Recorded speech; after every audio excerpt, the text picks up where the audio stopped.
चलो that's it. So over here we are talking about biomolecule. तो mainly we are talking about carbohydrate. आज हम carbohydrate के बारे में पढ़ेंगे and proteins और उसके बाद vitamins and थोड़ा बहुत right. We are going to talk about RNA, DNA, nucleic acid. ठीक है, तो ये मेनली हमारे सिलेबस में है. तो जब हम कार्बोहाइड्रेट्स की बात करते हैं तो व्हाट इज कार्बोहाइड्रेट? ठीक है, carbohydrate is nothing but that is called कि hydrates of carbon. It is called hydrates of carbon क्योंकि इनका मॉलिक्यूलर फॉर्मूला ही ऐसा था, राइट? तो if you are going to say biomolecule,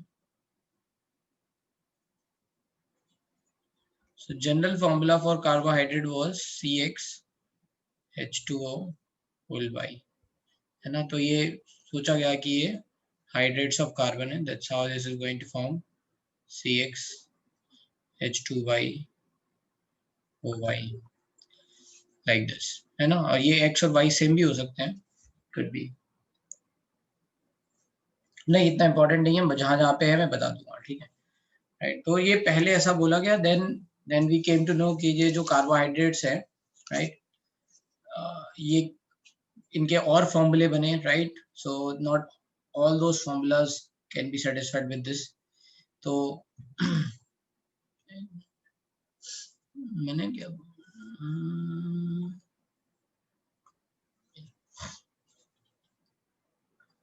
okay. So mainly we are talking about carbohydrate में भी हम क्लासिफिकेशन करेंगे, how many units are going to be there. हाँ, ये इसके क्वेश्चंस आते हैं, एक आध क्वेश्चन आए हैं एडवांस में इसके क्वेश्चंस, ठीक है, इससे एडवांस में क्वेश्चंस आए हैं, तो आप देख लेना. जो लोग आई थिंक आप लोगों ने 41 ईयर 42 ईयर वाली IIT वाली बुक ले ली होगी, ठीक है, उसको आप सॉल्व कर सकते हैं, राइट? उसमें एक आइडिया लग जाएगा आपको कि कब कब आए हैं, कैसे कैसे क्वेश्चन पूछे जाते हैं. सबके लिए ले लो, मतलब केमिस्ट्री, फिजिक्स, मैथ्स, एक आइडिया तो लग ही जाता है उससे. एनीवे, चलो अब यहाँ से समझते हैं. तो we are going to talk about कि कार्बोहाइड्रेट कितने तरह के हैं. तो मैं थोड़ा सा मतलब आउटलाइन दे रहा हूँ यहाँ पे, फिर then I will tell you. So first is, this is going to be monosaccharide, ठीक है. मोनोसैकेराइड मतलब एक यूनिट है, and in this one unit there can be C3 to C7 तक यहाँ पे नंबर ऑफ कार्बन हो सकते हैं, C3 to C7. फिर मतलब एक यूनिट है, और ये all those units are going to be either, इसमें एल्डिहाइड ग्रुप होगा तो इसको कहते हैं एल्डोज, और या फिर कीटोज, ठीक है. तो simplest representation of any carbohydrate is like this, ठीक है. इसमें नंबर ऑफ कार्बन 3 होंगे. जैसे एग्जांपल लिख लें हम, glyceraldehyde,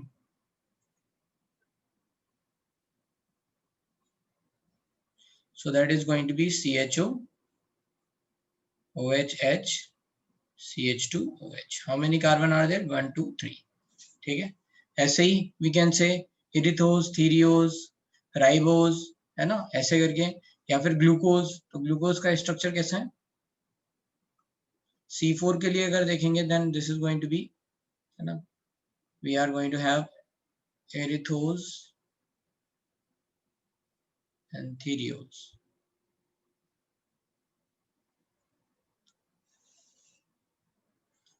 And so erythos, therios, this T means for trans. So the OH are going to be opposite of each other.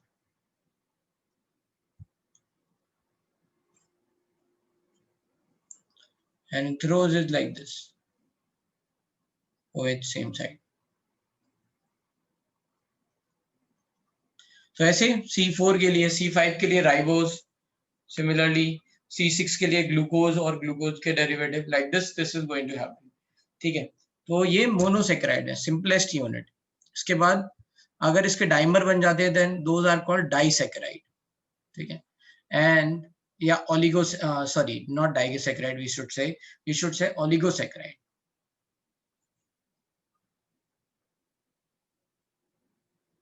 Oligosaccharide में number of units, number of monosaccharide can be है ना 2 to 10। तो इसमें जो 2 होगा तो उसको disaccharide बोलेंगे। And then we are having polysaccharides.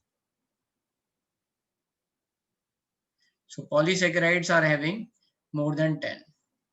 ठीक है, तो कार्बोहाइड्रेट को इस तरह से हम तोड़ सकते हैं 3 पार्ट में, monosaccharide, oligosaccharide and polysaccharide. Polysaccharide के एग्जांपल है जैसे स्टार्च, सेल्यूलोज, है ना, जहाँ पे आप पॉलीमर लिख लेते हो C6H10O5,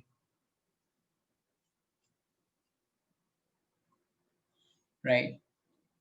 तो this is going to be starch और ग्लूकोज का ऐसे हम रिप्रेजेंटेशन कर सकते हैं।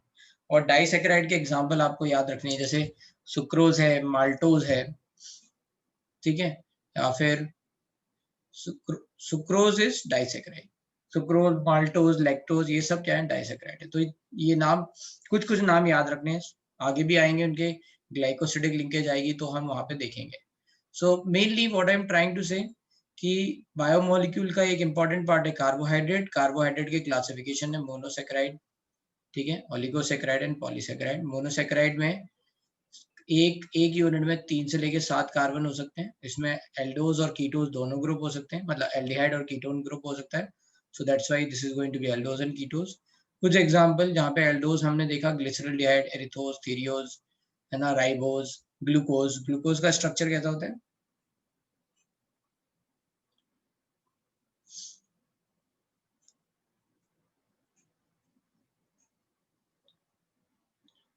ठीक है, तो ये ऐसे करके, है ना, ये कुछ क्लासिफिकेशन है। अब इनके बार बार नाम आते रहेंगे, तो ये बेसिक क्लासिफिकेशन आपको समझ में आ गया ना। तो we are starting from here, इसको छोड़ देते हैं। Carbohydrate, carbohydrates are primarily produced by plants or form a very large group of naturally occurring organic compounds. Some common examples are cane sugar, glucose, starch, ठीक है। तो इनके नाम याद रखने, केन सुगर मतलब सुक्रोज, ठीक है, ग्लूकोज, ठीक है, आपको पता है C6H12O6, स्टार्च पॉलीसैकेराइड हो गया C6H10O5।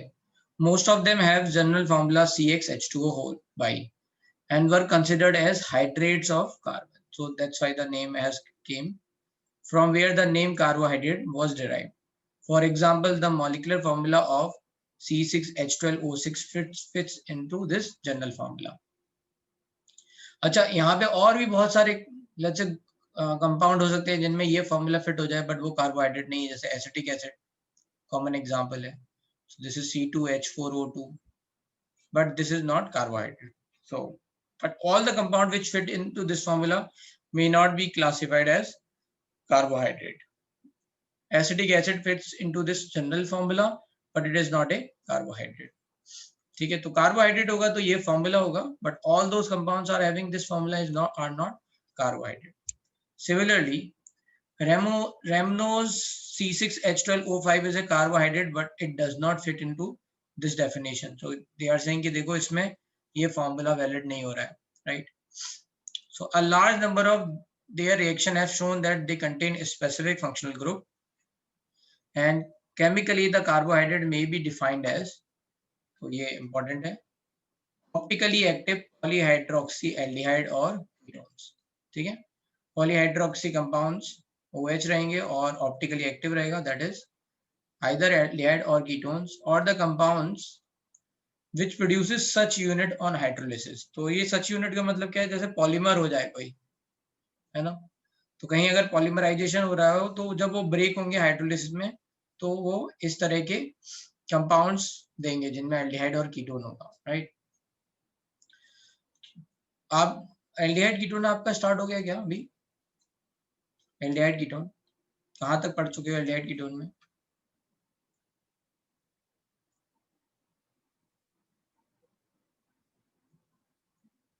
ओके, तो ये टॉलरेंस रिएजेंट फेलिंग सॉल्यूशन ये आ गया,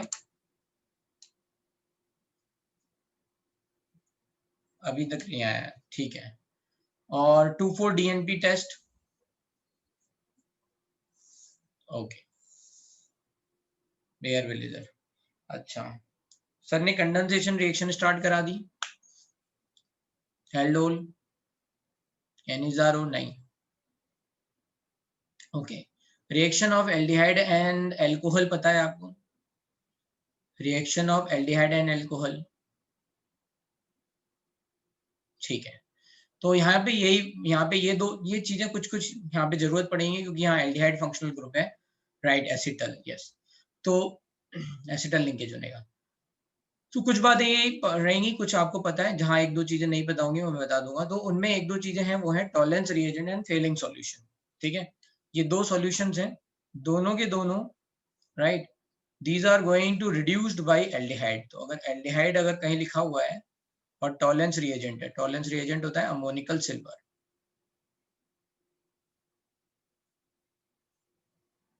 यहाँ पे सिल्वर +1 में है.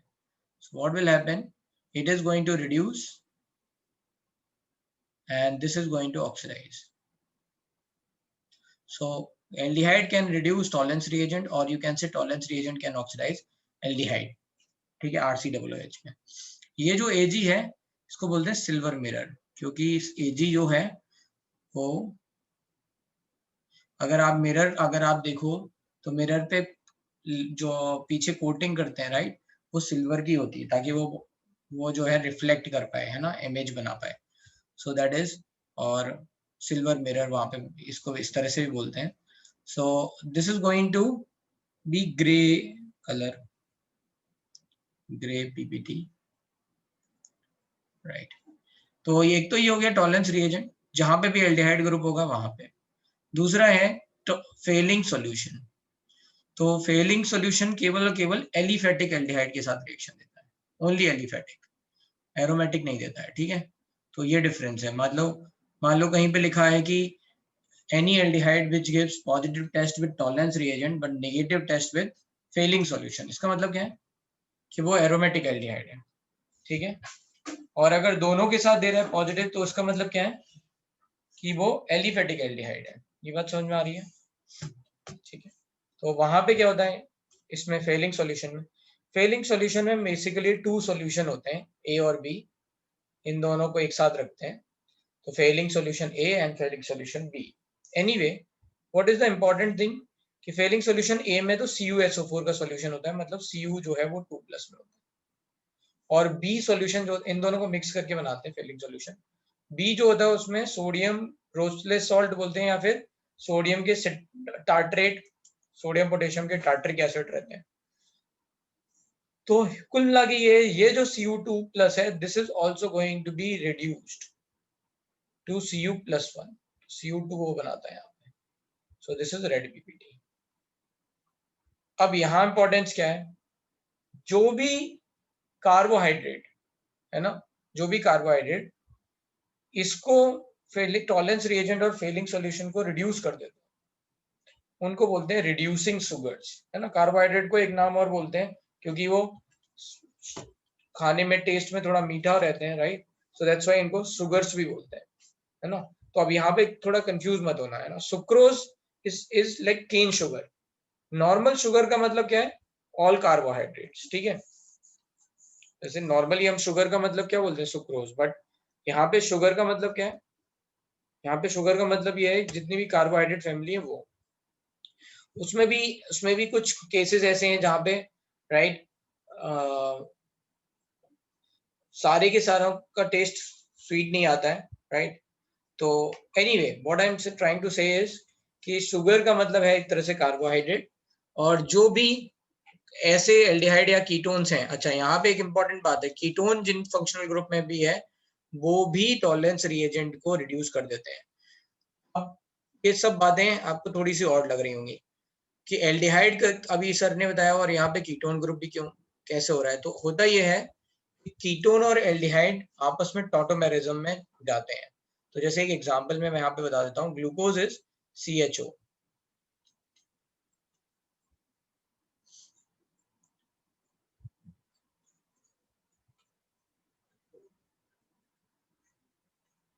और यहाँ पे बाकी है CHOH पोलराइज CH2OH, मान लो ये है. And fructose is like this.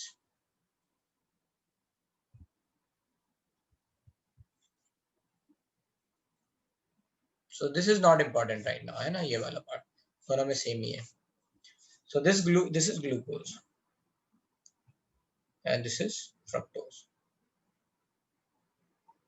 तो इसमें होता ये है, what we are saying is कि ये बॉन्ड इधर शिफ्ट होगा तो ये इधर चला जाएगा टॉटोमेरिज्म में, है ना. सी डबल बॉन्ड वो है, इस पे फर्स्ट कार्बन पे हाइड्रोजन लगा हुआ है, so this can shift over here, तो ये यहाँ बन जाएगा. So this is going to form CHOH double bond C and this is COH. अब यहाँ पे क्या होता है, दिस इज कि ये वाले बॉन्ड को बोलते हैं कि ये इधर शिफ्ट होगा तो ये इधर चला जाएगा, right. So this is going to form like this C double bond O CH2OH. तो यहाँ पे याद बात ये रखनी है कि कीटोन्स भी, है ना, कीटोन्स हो चाहे एल्डिहाइड हो, दोनों के दोनों, है ना, ये एक दूसरे में कन्वर्ट हो सकते हैं. एल्डो फॉर्म कीटो फॉर्म में, कीटोज में कन्वर्ट हो सकती है. And because of that we are saying कि यहाँ पे फ्रक्टोज विल आल्सो गिव, है ना, और also going to reduce Tollens reagent and Fehling solution. तो जो भी sugars Tollens reagent Fehling solution को रिड्यूस करती हैं उनको बोलते हैं रिड्यूसिंग शुगर्स, और जो नहीं करती हैं उनको बोलते हैं नॉन रिड्यूसिंग शुगर्स. तो उसमें याद रखना है कि जनरली जितने भी मोनोसेकेराइड्स हैं, सारे के सारे monosaccharide, all monosaccharides are reducing sugars, ठीक है. And in disaccharides lactose and lactose and maltose are reducing sugars, ठीक है. Sucrose is not reducing sugar.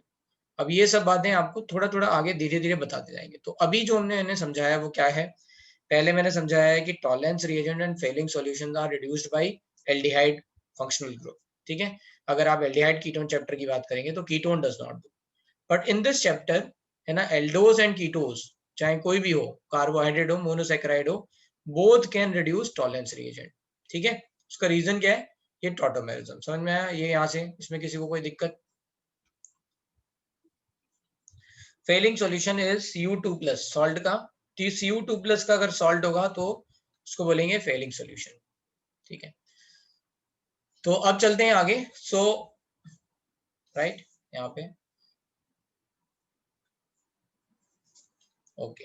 तो this is we have done. इसमें केवल क्या समझा हमने इस वाले पार्ट में, कार्बोहाइड्रेट का फॉर्मूला जनरली ये होता है, तो इसलिए बोला गया this is hydrates of carbon. But सारे फॉर्मूले जो भी मॉलिक्यूल्स इसको सेटिस्फाई करते हैं सारे के सारे कार्बोहाइड्रेट नहीं है, और कुछ कार्बोहाइड्रेट ऐसे भी हैं जहाँ पे ये फॉर्मूला सेटिस्फाई नहीं हो पाता है, ठीक है. फिर मेन डेफिनेशन क्या है कि poly optically active polyhydroxy aldehyde and ketones, ठीक है, which produces or the compound which produces such units on hydrolysis. चलते हैं. Some of the carbohydrates which are sweet in taste are also called as sugars. ठीक है. Most common sugar used in our homes is known as sucrose, where the sugar present in milk is known as lactose. तो ठीक है. Carbohydrates are also called as saccharide. Saccharide का मतलब क्या है, सैकरॉन से means sugar, ठीक है. तो कार्बोहाइड्रेट्स को शुगर्स भी बोलते हैं because they are sweet in taste. Okay. Now comes classification of carbohydrate. तो carbohydrates are classified on the basis of behaviour of hydrolysis. मतलब सिंपलेस्ट यूनिट कितनी बनेंगी, दो बनेंगी, दो से ज्यादा बनेंगी, कितनी बनेंगी. They have been broadly divided into following three groups.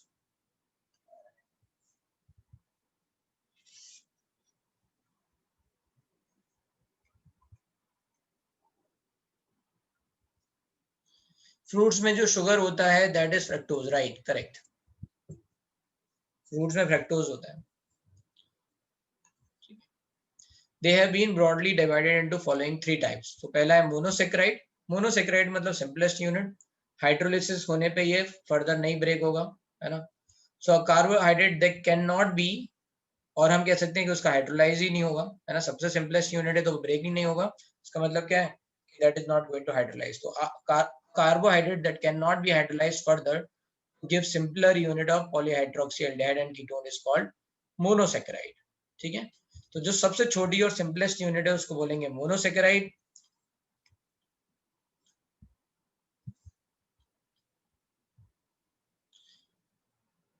Carbohydrates are called, all carbohydrates are called sugars because they are sweet in taste.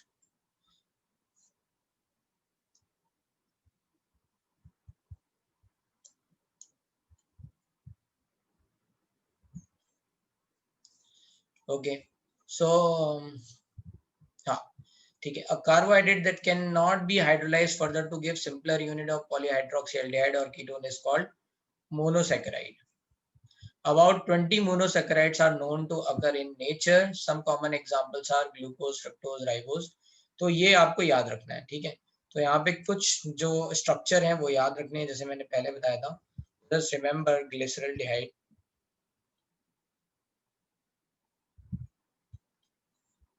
So you can see this is going to be, again मैं बना रहा हूँ, इसको आप बना भी सकते हो. So this is going to be, ठीक है. तो यहाँ पे ये OH की पोजीशन राइट हैंड साइड में, इसलिए इसको बोलते हैं D glyceraldehyde. Remember DN L capital L configuration. So जहां पे भी कैपिटल D का मतलब ये है कि जो लास्ट कायरल कार्बन है, राइट, लास्ट कायरल कार्बन पे OH की पोजीशन क्या है, उसको बोलेंगे D. इसका L भी हो सकता है. So glyceraldehyde is like this. Then I have told you, right, 4 के लिए है 2, erythrose and थीरियोज.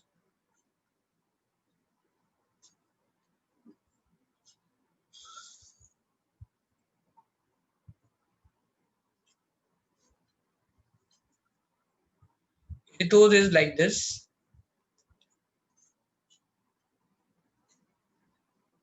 So this is D-erythose actually. D-erythose, and we are going to have D-theriose.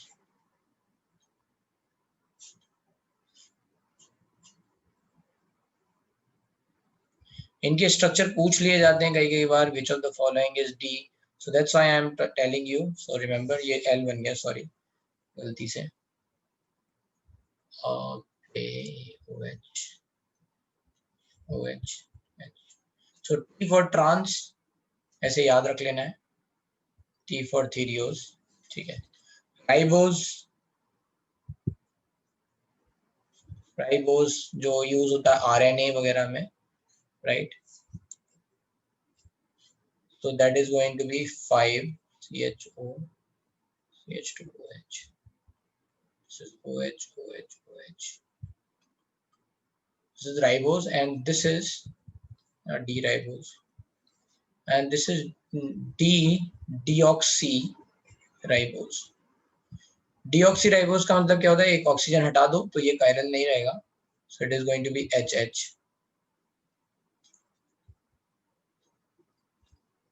CHO DNA में यूज होता है deoxyribose. So that is, and then we are having glucose, D-glucose.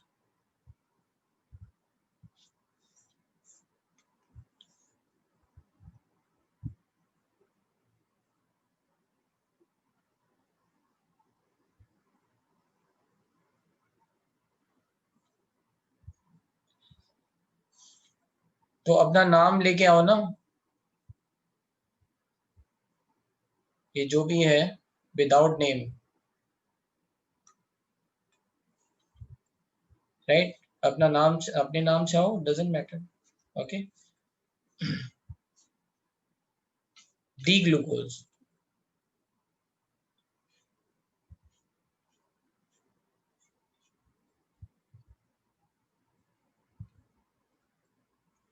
OH, OH, OH, OH, ये आ गया आपका, ठीक है.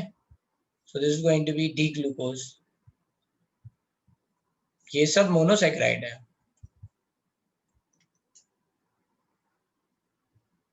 ठीक है, ये सब मोनोसैकेराइड है.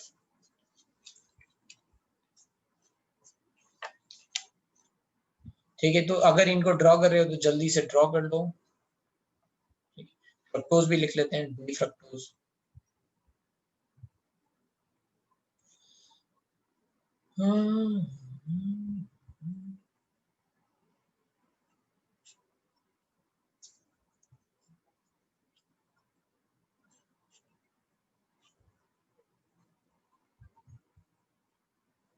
ये है। इसके अलावा और भी हैं, जैसे गैलेक्टोज है, मैनोज है, राइट। तो इनको बोलते हैं, अभी मैं बताऊंगा, एपिमर्स, राइट।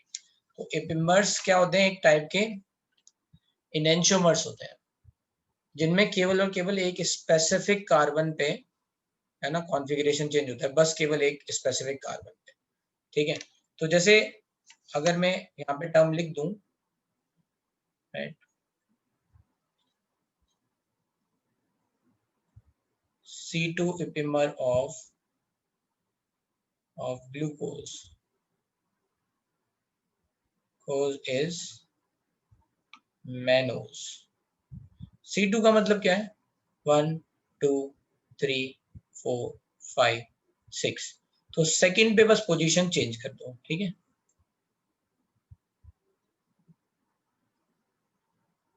बाकी सेम कॉन्फ़िगरेशन।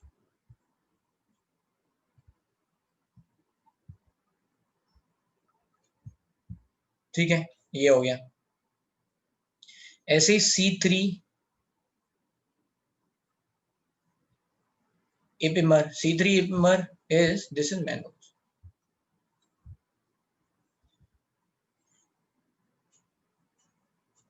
C3 का मतलब क्या हो जाएगा? थर्ड वाले कार्बन पे कॉन्फ़िगरेशन चेंज हो गया, तो क्या होगा?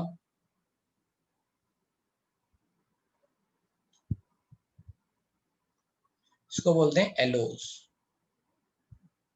और ऐसे ही एक और होता है C4। मैंने यहाँ पे ऐसे ही बना दिया, थोड़ा आप अच्छे से बना लेना, ठीक है। एंड C4 का मतलब क्या हो गया? फोर्थ पे अलग हो गया कॉन्फ़िगरेशन। ऐसे है तो बहुत सारे, गुलोज, ये गैलेक्टोज होता है, बहुत सारे हैं, बट हमें इतने याद नहीं रखने सब कुछ, ठीक है। बस ये 4 याद रखने हैं, है ना। Glucose, mannose, allose, galactose. Galactose कितना हो जाएगा? CH OH OH OH OH। ठीक है। तो याद करने का तरीका आसान है। C2 is mannose, C3 epimer is allose, and C4 epimer is galactose. Epimer क्या होते हैं? एपिमर्स आर, है ना, specific diastereomers.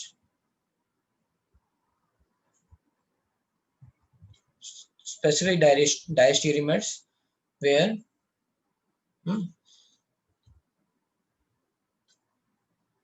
where configuration is different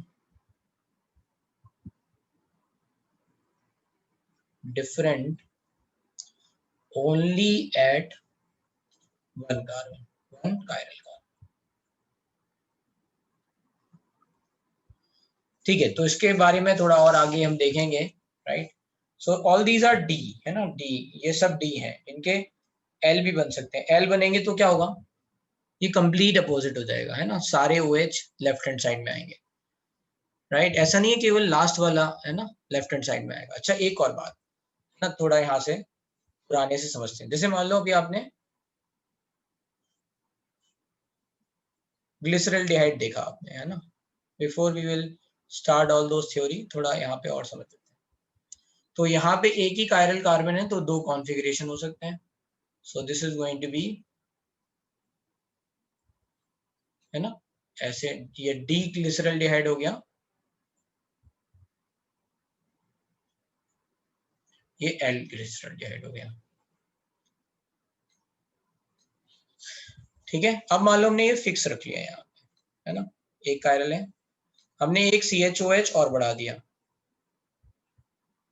समझ रहे हो आप? दो OH एक साथ आ सकते हैं, या दो OH अपोजिट आ सकते हैं। ये दोनों डी हैं, ऐसा ही ये एल में भी हो जाएगा, है ना।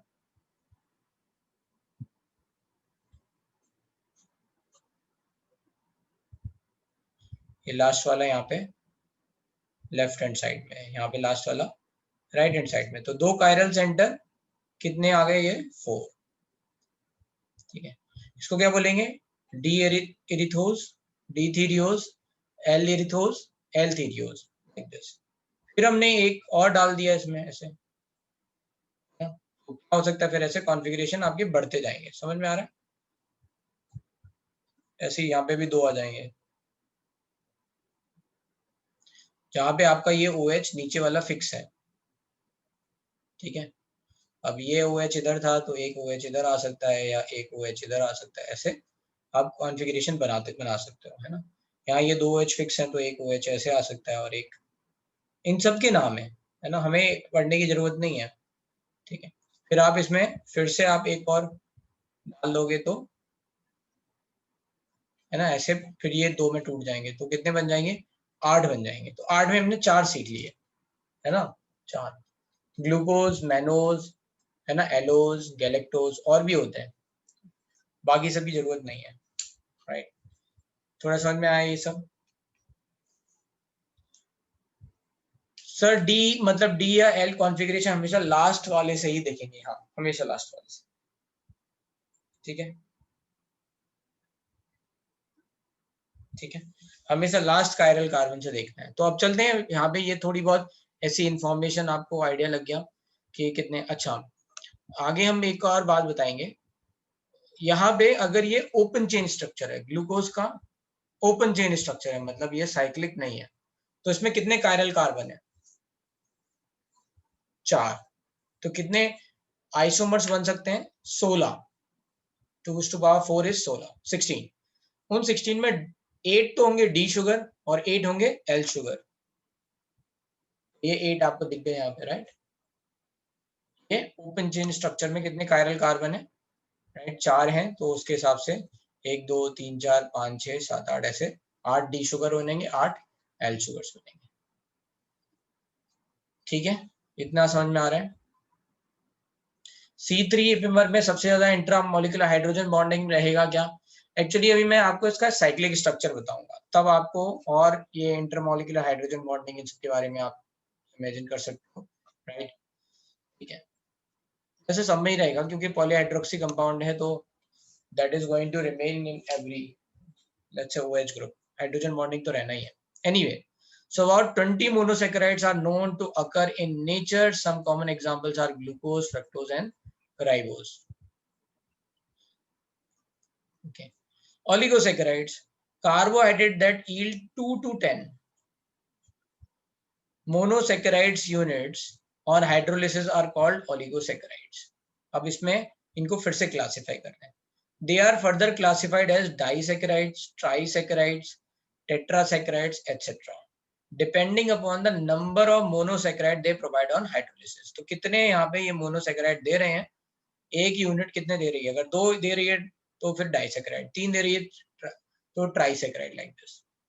amongst these are the most common are disaccharide, तो disaccharide याद रखने हैं।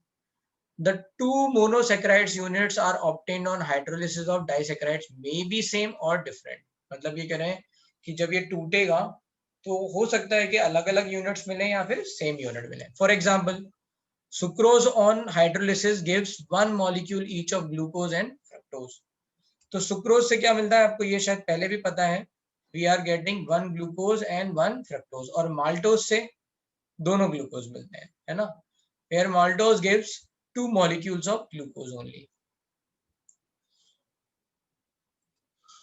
Right, okay. ये याद रखना है, सुक्रोज से हमें क्या मिला, एक ग्लूकोज और एक फ्रक्टोज, एक ग्लूकोज और एक फ्रक्टोज, और माल्टोज से दोनों ग्लूकोज मिलेंगे। Polysaccharides, carbohydrate which yields a large number of monosaccharides unit on hydrolysis are called polysaccharides. Some common examples are starch, cellulose, glycogen, gums, etc. Polysaccharides are not sweet in taste, hence they are also called as non-sugars, ठीक है। So how to perform hydrolysis? तो यहाँ पे क्या होगा कि जैसे अगर मान लो, एक एग्जाम्पल से समझते हैं, जैसे अगर मान लो सुक्रोज की बात हो, है ना, तो अगर आपका,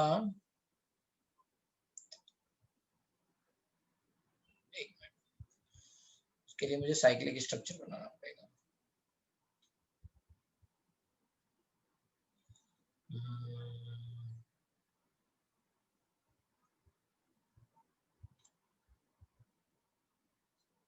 ठीक है, तो बना लेते हैं।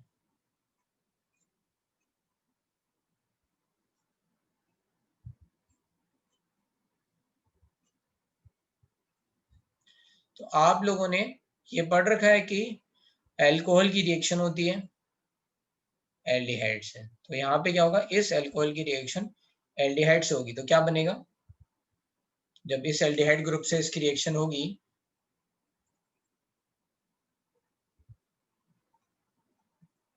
तो ये वाला बॉन्ड टूटेगा तो यहाँ OH आएगा, so this is going to be OH H।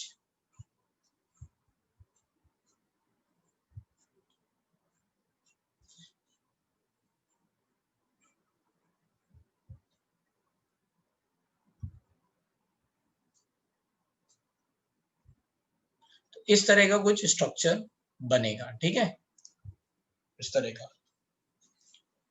अब ये साइक्लिक स्ट्रक्चर है, इसमें देख लो ये 1 2 है ना, 3 थर्ड कार्बन 4 5 और ये 6 ऑक्सीजन, तो इसको ऐसे बनाते हैं, ड्रॉ करते हैं 6 मेंबर्ड रिंग लाइक दिस, ठीक है, और इसमें OH ऐसे करके आ गए, ठीक है, और लास्ट ये 5th कार्बन पे ये CH2OH ऐसे ऊपर बना देते हैं, तो ये इसका ग्लूकोज का स्ट्रक्चर है, ठीक है। सिमिलरली ऐसे ही फ्रक्टोज का स्ट्रक्चर होगा,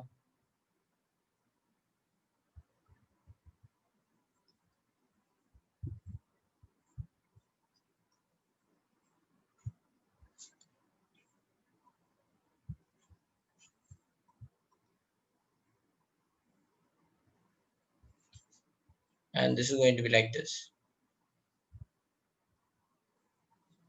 तो यहाँ पे क्या होगा, 1 2 3 4 और ये वाला oxygen, so this is going to be C,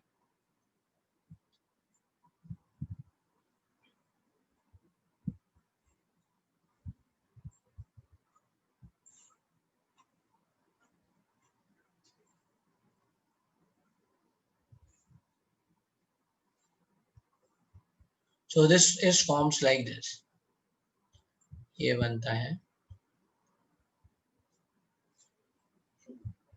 ऐसा करके, ठीक है, ऐसे ही इसमें OH ऐसे लग जाएंगे।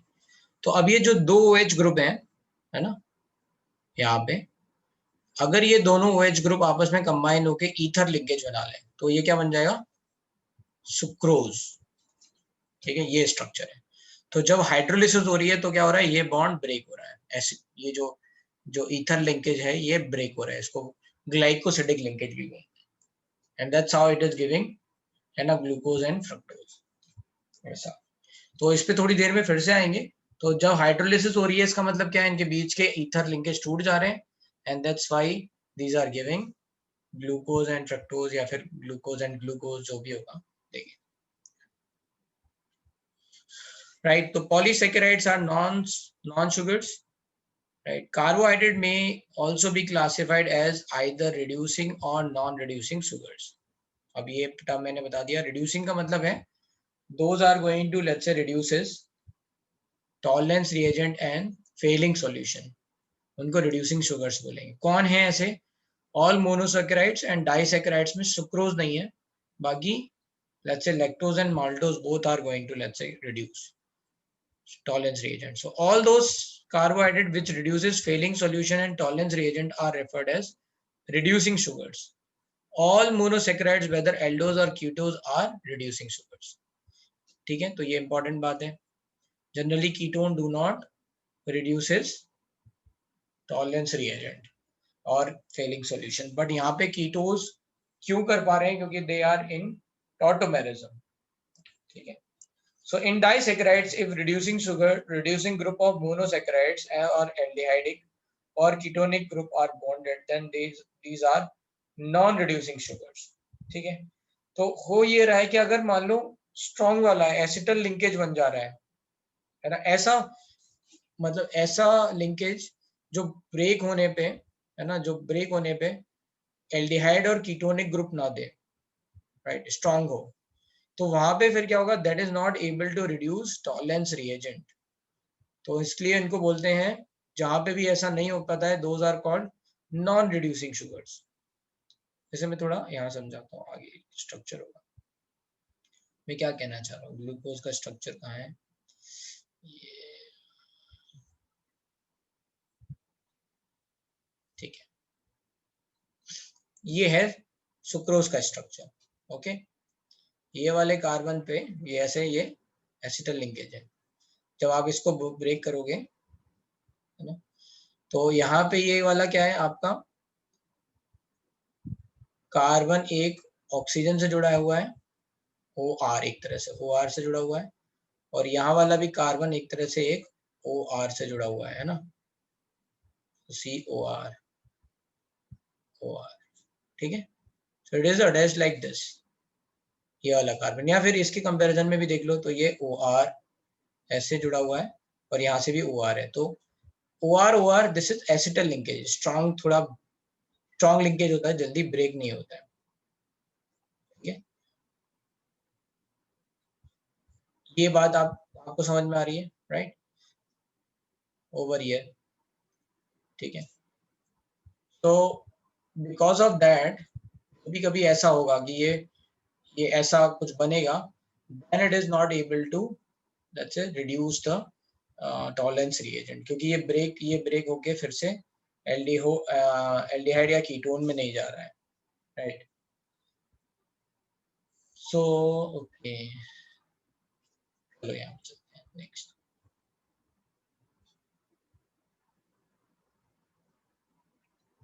कहाँ था? So on the other hand, the reducing group of monosaccharides means aldehydic or ketonic groups are bonded, ठीक है, groups are bonded, then these are non-reducing sugars, example sucrose। तो इसको इस तरह से भी इन्होंने बोला है कि अगर मान लो ऐसे कार्बन जो आपस में बॉन्ड हो रहे हो, जिन पे खुद पे एल्डिहाइड और कीटोन ग्रुप लगाओ, right, so these are going to, अगर ये बॉन्ड होंगे तो ये नॉन रिड्यूसिंग शुगर हो जाएंगे। On the other hand sugars in which these functional groups are free, है ना, तो अगर यहाँ पे देखते हैं, राइट,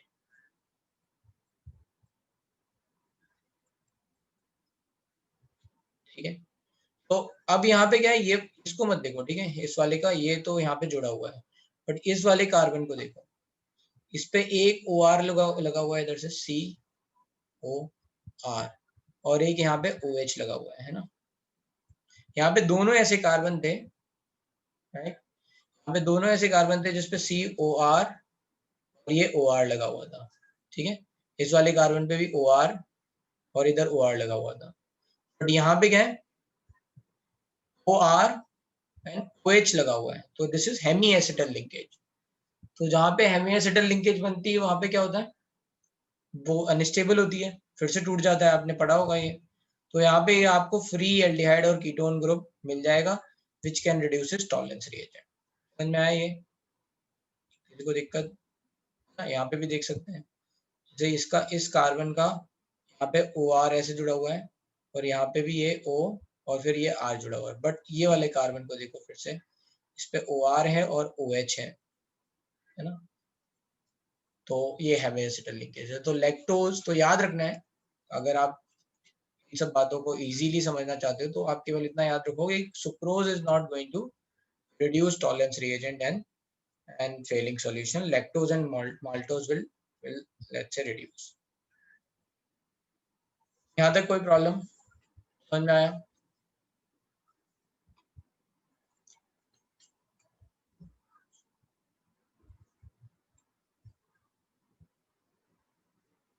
चलो आगे।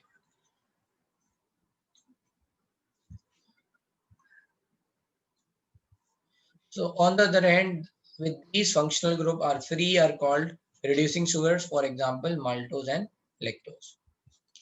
Monosaccharides are further classified on the basis of number of carbon atoms and the functional group present in them। If monosaccharides contain aldehyde group, it is called aldose. If it contains keto group, it is known as ketones। Number of carbon atoms constituting the monosaccharide is also introduced in the name as evident from the following example। ठीक है,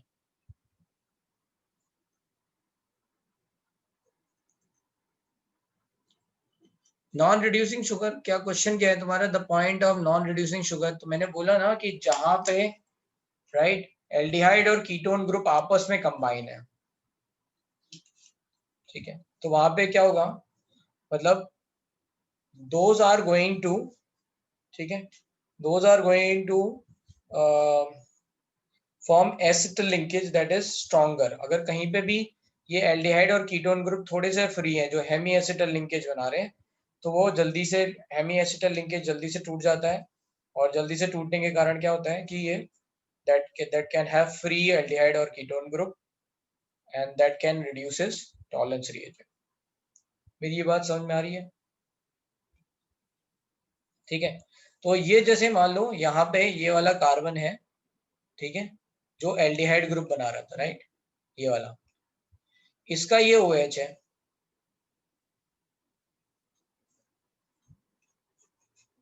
इसी तरह से ये वाला carbon है ना, ये एल्डिहाइड कीटोन ग्रुप है, इसका ये OH है। मान लो ये दोनों कंबाइन हो जाए, ठीक है, अगर इन दोनों के बीच में बॉन्ड हो जाए तो फिर क्या हो जाएगा, यहाँ तो OR पहले से ही था, ये भी OR बन जाएगा, COR। so then it is going to be stronger acetal linkage, stronger linkage, जो आपको फ्री एल्डिहाइड और कीटोन ग्रुप नहीं देगी। लेकिन अगर मान लो ये वाला कार्बन इसके फोर्थ कार्बन से कंबाइन हो जाए, है ना, तो इस वाले कार्बन पे, राइट, या मान लो किसी और कार्बन से कंबाइन हो, ठीक है, तो उस वाले कार्बन में OH ग्रुप रहेगा, ठीक है। So that's why they are saying कि कहीं पे फ्री रहता है, कहीं पे, है ना, दैट इज गोइंग टू, है ना, कहीं पे अगर मान लो यहाँ कंबाइन हो गया, लेट्स से इसका इसका कंबाइन हो गया, तो इस वाले कार्बन का जो ये COR बन गया, बट ये वाला जो ग्रुप है इट इज फ्री, इस पे OH ही है, तो ये ब्रेक हो सकता है। ये हेमी एसिटल लिंकेज है, OH and OR group, OH and OR group है, तो that is going to again convert into aldehyde, and because of that it can, let's say, reduce tolerance reagent and failing solution। ये बात जिसको नहीं समझ में आई हो फिर से पूछ लो।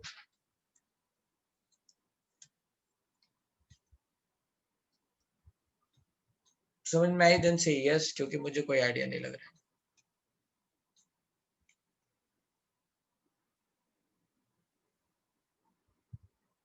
चलो फिर से देख लेते हैं। तो ये मैं क्या बोल रहा हूँ, पहले तो ये देखो कि लिसन अगेन,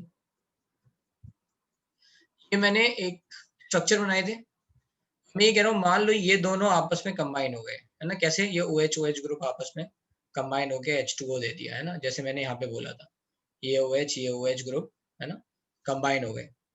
अगर ये दोनों कंबाइन हुए तो इनके बीच में जो बॉन्ड बनेगा ईथर लिंकेज, वो कैसा होगा, कार्बन ऑक्सीजन कार्बन, ये वाला कार्बन आ जाएगा। अब इस कार्बन से भी यहाँ पे क्या हुआ, OC जुड़ा हुआ है, यहाँ पे भी OC जुड़ा हुआ है, राइट, इससे भी यहाँ पे O, ये वाला C जुड़ा हुआ है, और यहाँ पे भी OC जुड़ा हुआ है, तो ये क्या हो गया, एक तरह से OR OR हो गया। तो दिस इज कॉल्ड, आपने पढ़ा होगा एल्कोहल में, acetal linkage is stronger than hemiacetal linkage, सही है ये बात। तो ये क्या होगा, जब ये एसिटल लिंकेज बन जाएगी तो ये स्ट्रॉन्ग लेट्स से लिंकेज है, ये ब्रेक नहीं होगा। अब मान लो अगर ये वाला कार्बन इस वाले कार्बन से कंबाइन हो या किसी और कार्बन से कंबाइन हो, तो ये OH इस वाले OH के साथ कंबाइन होके तो COR बनाएगा, बट ये वाला जो कार्बन है वो फ्री रहेगा, यहाँ पे हेमी एसिटल लिंकेज ही रहेगी, तो OROH। So this hemiacetal linkage can break into, let's say, solution to give aldehyde या ketone, और फिर उससे tolerance reagent की reaction होगी, so that it can reduce। समझ में आ गया भाई, है ना, तो okay, so that is the meaning of यहाँ पे reducing and okay। Now different types of monosaccharides, तो again 3 हो तो ट्राइओस, टेट्राओस, पेंटोस, हेक्सोस एंड हेप्टोस चलते हैं। इनके नाम लिख लिए, एल्डिहाइड होगा तो एल्डो ट्राइओस, कीटोन होगा तो कीटो ट्राइओस, like this.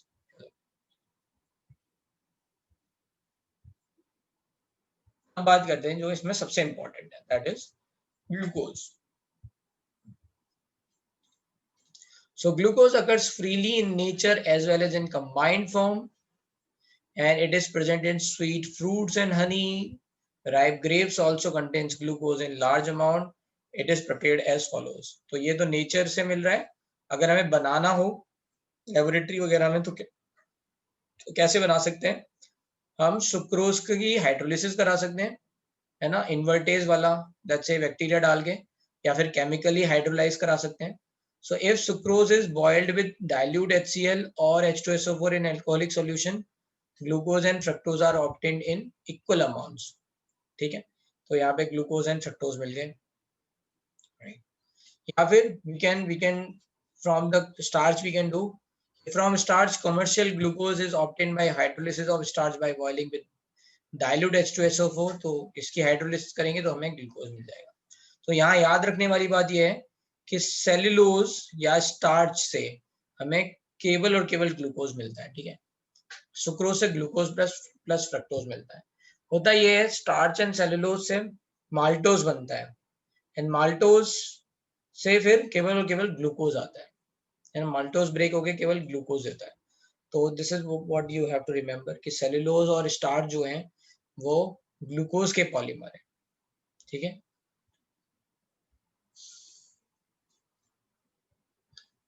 glucose is an aldohexose and is known as dextrose.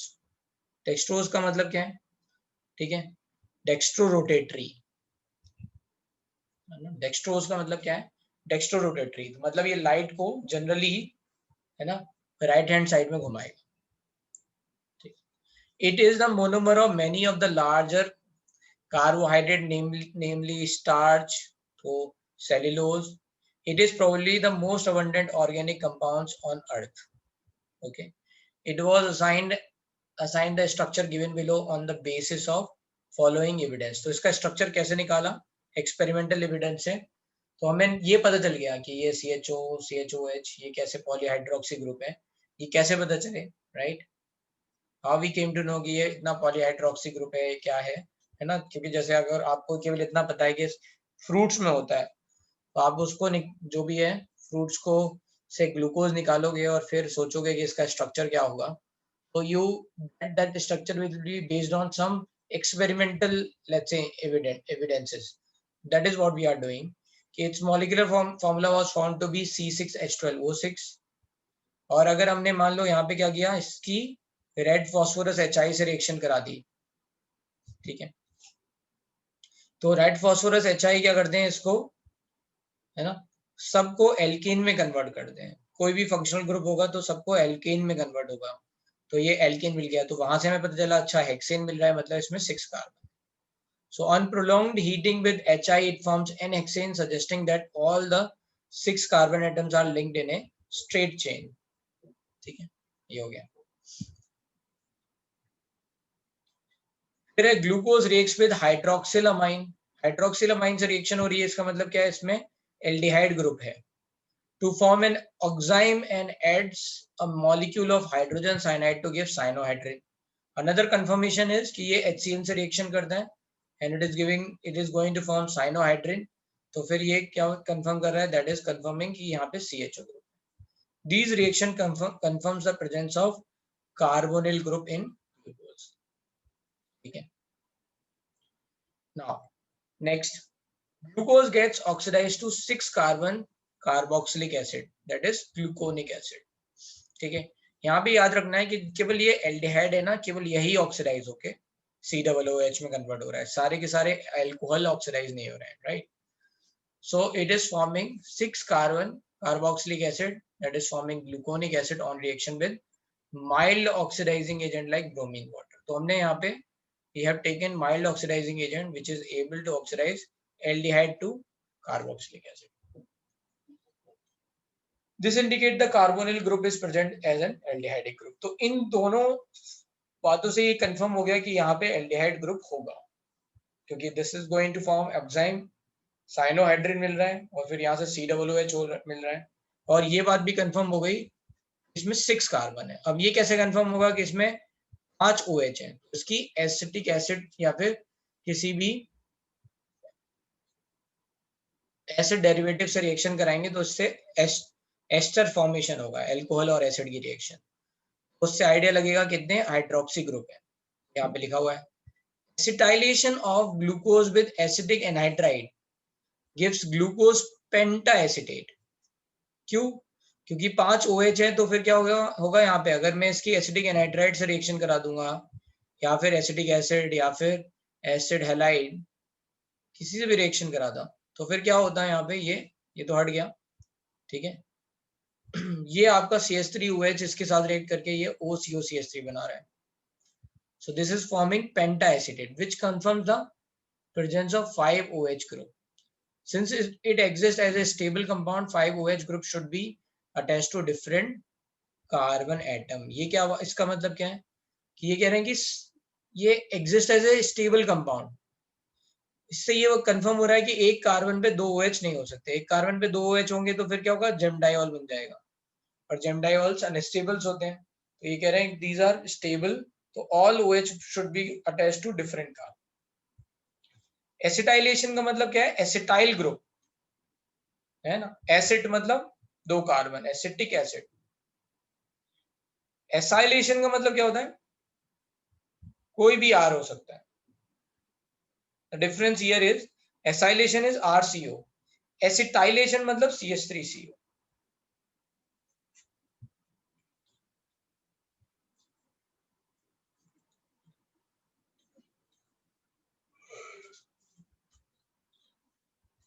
ठीक है.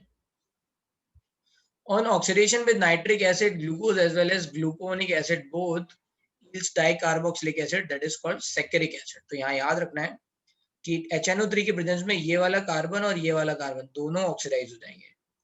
So this is going to form saccharic acid.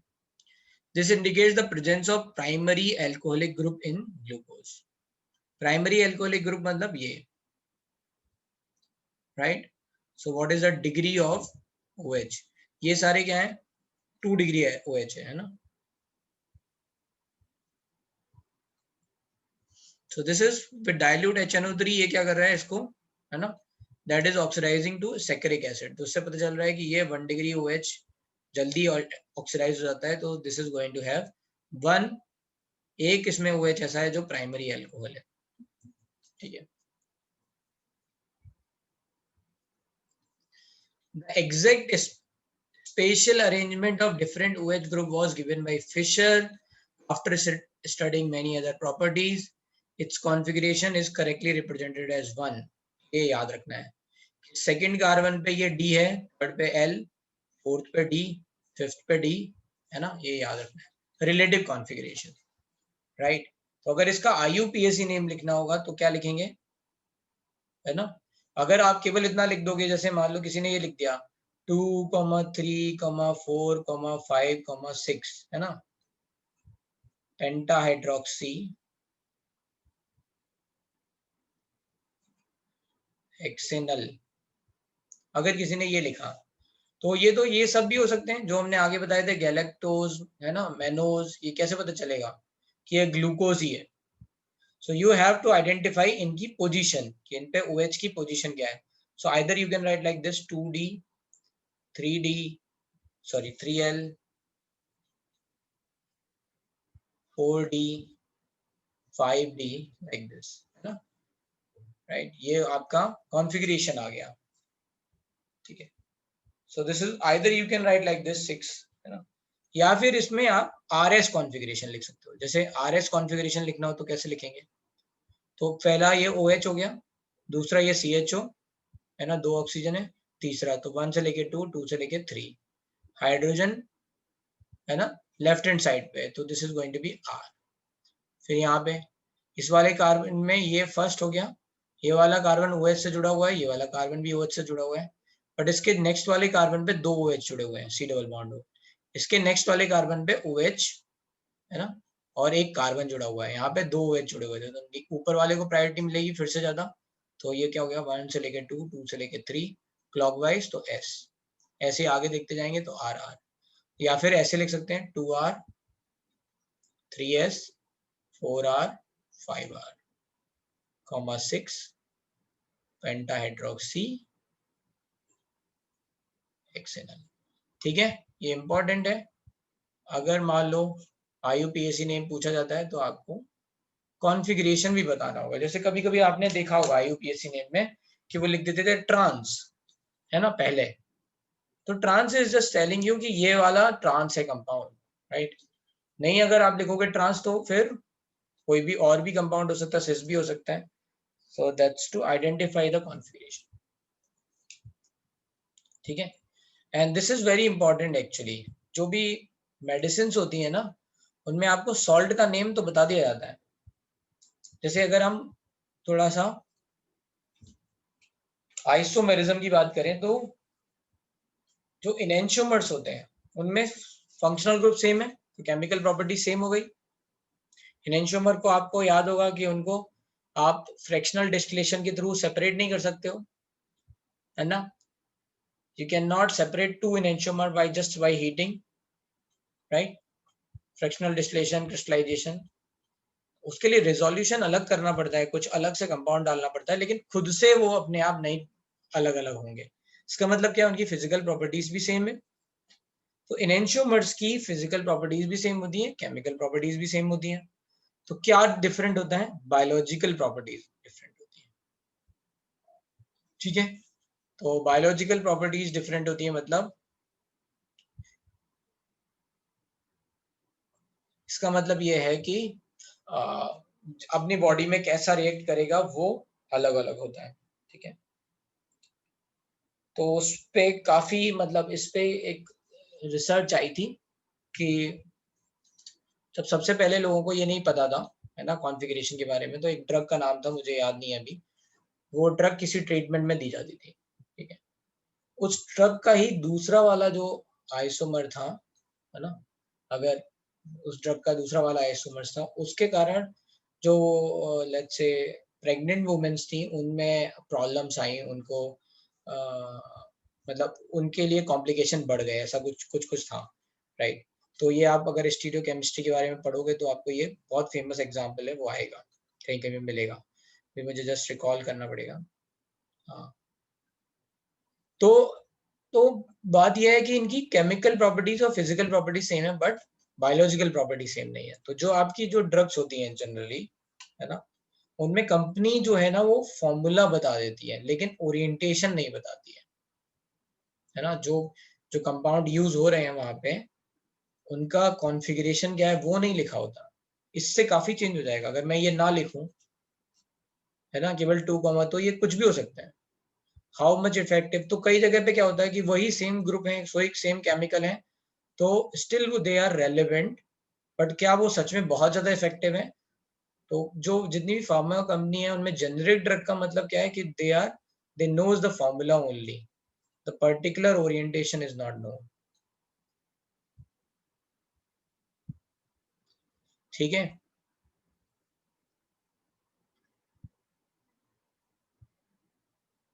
हाँ, DNL is used in IUPAC naming, just to tell you कि OH की position left है या are है, but जब हम डी शुगर बोलते हैं इसका मतलब है कि हम लास्ट कायरल कार्बन को देख रहे हैं, we are not saying all those things. और बेटर है आप आर ऐसे करके आप लिखते जाओ, ठीक है, इसमें। तो anyway, so the exact spatial arrangement of OH was given by Fisher, okay, ठीक है, right, so these are going to form, यहाँ से आपका सैकरिक एसिड बन गया, ये ग्लूकोनिक एसिड है और ये सैकरिक एसिड है। now glucose is correctly named as B plus glucose, plus glucose क्योंकि मैंने अभी थोड़ी देर पहले बताया था कि glucose is dextrose, right. Shreya is asking कि सो IUPAC naming can be done in 2 ways। You, हाँ, आपको कॉन्फ़िगरेशन बताना है, जैसे कहीं आपने सिस और ट्रांस लिखा और कहीं पे ENZ लिख दिया तो चलेगा ना, दोनों में,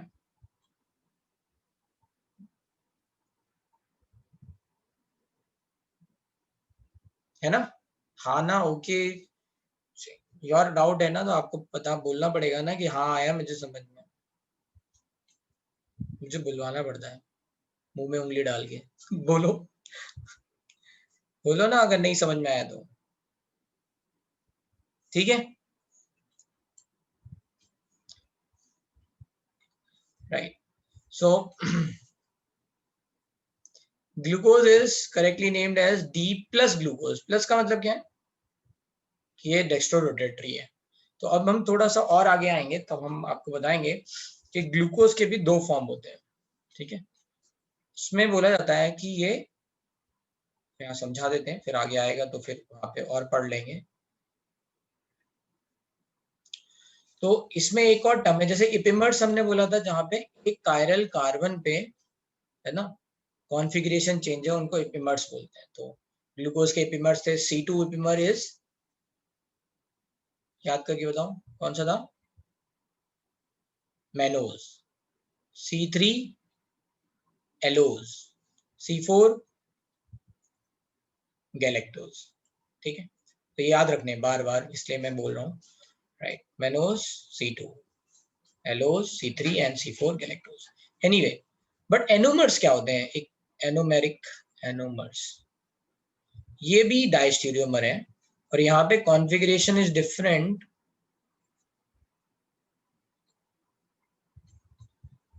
different at anomeric carbon. Carbon which forms acetal or hemiacetal linkage.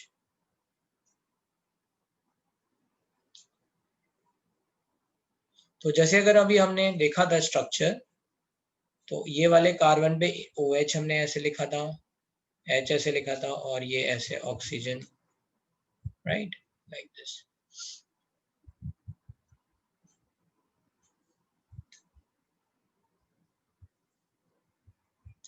तो एक टाइम पे OH इधर हो सकता है, क्योंकि ये वाला तो कार्बन sp2 हाइब्रिडाइज था, है ना, CHO, जब इस पे OH अटैक कर रहा था, तो दिस इज sp2 हाइब्रिडाइज। तो एक बार क्या हो सकता है, OH इधर जा सकता है, या दूसरी तरफ क्या हो सकता, दूसरी बार क्या हो सकता है, OH इधर जा सकता है।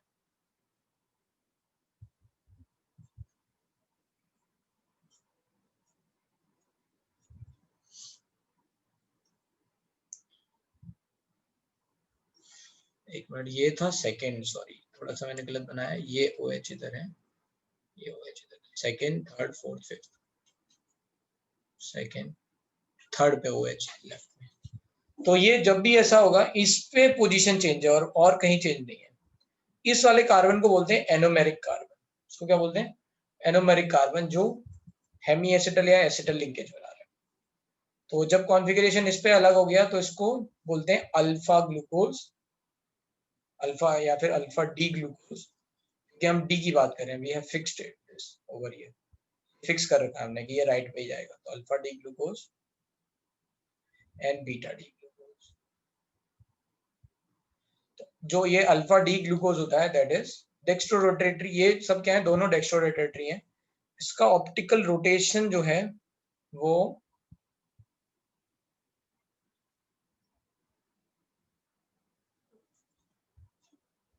एक बार देखना पड़ेगा, इसका 19 डिग्री आता है, और इसका भी कुछ आता है, तो ओवरऑल प्लस 52.5 डिग्री आता है, ऐसा है ना, इन दोनों के मिक्सचर से। So we will talk about it, इसको एक बार जस्ट रिकॉल करूंगा तो बताऊंगा, ठीक है। तो प्लस में, so that's how this is D plus glucose. D before the name of glucose represent the configuration, whereas plus represents the dextrorotatory nature of molecule. It may be remembered that D and L have no relation with the optical activity of compound. ठीक है, तो आपको याद रखना है कि D और L का कोई लेना देना नहीं है। The meaning of D and L notation is given as follows. ये बताया D and L कहाँ से आए, तो ग्लिसरल्डिहाइड से आए। The letter D and L before the name of any compound indicate the relative configuration of a particular stereoisomers. This refers to their relation with the particular isomer of glyceraldehyde. तो ये पूछा जा सकता है, DNL naming nomenclature is based on glyceraldehyde के हिसाब से। तो ग्लिसरल्डिहाइड में जहाँ पे OH राइट हैंड साइड पे आया उसको बोला गया डी ग्लिसरल्डिहाइड, और जहाँ पे OH लेफ्ट हैंड साइड में आया उसको बोला गया एल डिग्लिसरल्डिहाइड। और फिर आपने यहाँ बीच बीच में फिर इससे आप और मोनोहाइड्रेट मोनोसेकेराइड्स बनाते गए OH डालते डालते, right. So they refer to their relation with particular isomer of glyceraldehyde. Glyceraldehyde contains one asymmetric carbon atom and exists in two anomeric form as shown below. ठीक है. All those compounds which can be chemically related to plus isomer of glyceraldehyde are said to have D configuration, whereas those which can be correlated with negative, let's say isomer of glyceraldehyde, are said to be L configuration. For assigning the configuration of monosaccharide, it is lowest. अब यहाँ देखते हैं. It is lowest asymmetric carbon atom, which is है ना as shown below, which is compared. तो हम क्या देख रहे हैं, लास्ट chiral carbon पे देख रहे हैं. As in plus glucose, OH on the lowest asymmetric carbon is on the right hand side, which is comparable to plus glyceraldehyde, so it is assigned D configuration. Anyway, ये आपको बात पता है, तो that's it. They are saying कि ये देखो similarity बन रही है यहाँ पे, right? Similar to this glyceraldehyde, तो ये D-glyceraldehyde हो गया, sorry, D-glucose हो गया. So for this comparison, the structure is written in a way that most oxidized carbon atom at top. हाँ, ये बात मैं पहले बता देता हूँ कि आपको ये किसी भी उसमें नहीं देखना है ना. जैसे मान लो अगर मैंने ये कॉन्फ़िगरेशन को ऐसे बना दिया,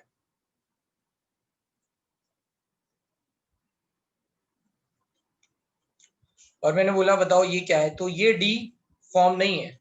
इस डी फॉर्म के लिए आपको क्या होना चाहिए, कार्बन जो है ना, that should be most oxidise.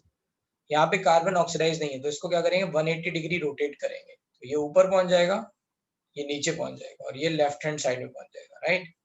So that's why the OH is going to be left hand side. तो ये एक्चुअली में होगा कैसा, जब 180 डिग्री से रोटेट कर देंगे, राइट, तो this is going to be like this. ठीक है, तो ये इस तरह से आप यहाँ देख सकते हो कि OH लेफ्ट में हो गया. अब जैसे मैं यहाँ क्या कहना चाह रहा हूँ कि जैसे कोई कॉन्फ़िगरेशन, मान लो ये पैड है, राइट, आई हैव टेकन. इस पैड पे आप समझ लो कि OH वगैरह कुछ जो भी ग्रुप लगे हुए हैं, राइट. मान लो यहाँ कहीं कार्बन है बीच में. अगर मैं इसको इन प्लेन 180 डिग्री घुमाऊं, राइट, तो जो बाहर आ रहा है या फिर जो पीछे की तरफ जा रहा है, उस पे कोई कॉन्फ़िगरेशन में चेंज हो रहा है नहीं, right. It is not changing anything, है ना, व्यूअर्स के रेस्पेक्ट में. तो ये वेज डैश है. वेज डैश स्ट्रक्चर का मतलब क्या है, वेज डैश स्ट्रक्चर का मतलब ये है कि, या फिर फिशर का प्रोजेक्शन का मतलब क्या है कि ये वेज डैश को बना रहा है. तो 180 डिग्री रोटेशन से कोई चेंज नहीं होता. ये शायद आपको पता भी होगा ये बात कि 180 डिग्री अगर आप रोटेट कर दोगे तो there is not going to be any change in configuration. ठीक है, तो हमने 180 डिग्री रोटेट कर दिया, इससे आप. तो इसमें याद क्या रखना है, इसमें याद ये रखना है कि स्टैंडर्ड फिशर बनना चाहिए. ठीक है, DNL कॉन्फ़िगरेशन के लिए क्या बनना चाहिए, स्टैंडर्ड फिशर बनना चाहिए. तो इसी बात पे एक क्वेश्चन दे देते हैं. लेट्स सी कि कितने लोगों को DNL पता करना आता है.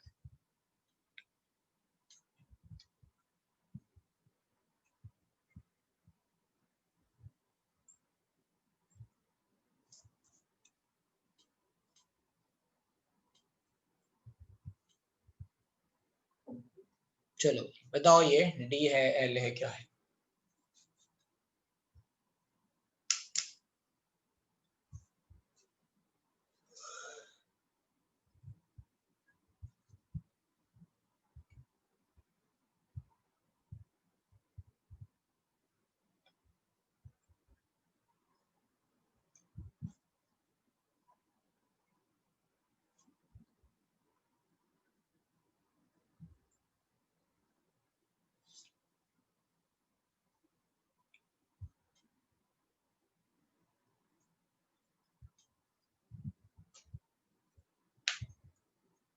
Okay, I am getting both answer. Some people are saying L, some people are saying D.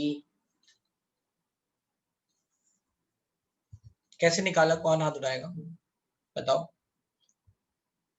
Who is going to tell me?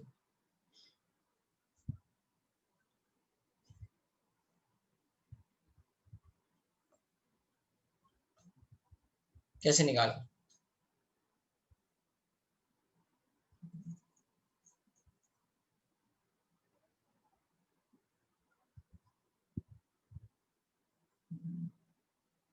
Fisher लिखा, करेक्ट. फिर आपने इसको देखा वो स्टैंडर्ड फिशर है या नहीं है, ठीक है।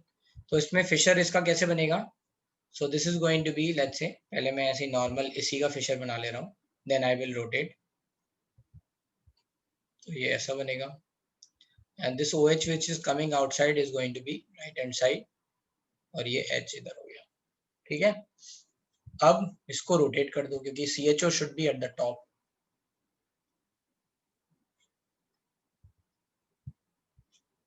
तो ये OH लेफ्ट में आ गया, सो that's why this is L configuration, ठीक है।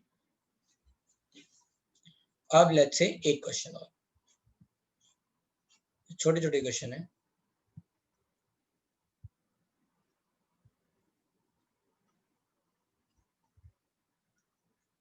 बताओ भाई ये D है या L है,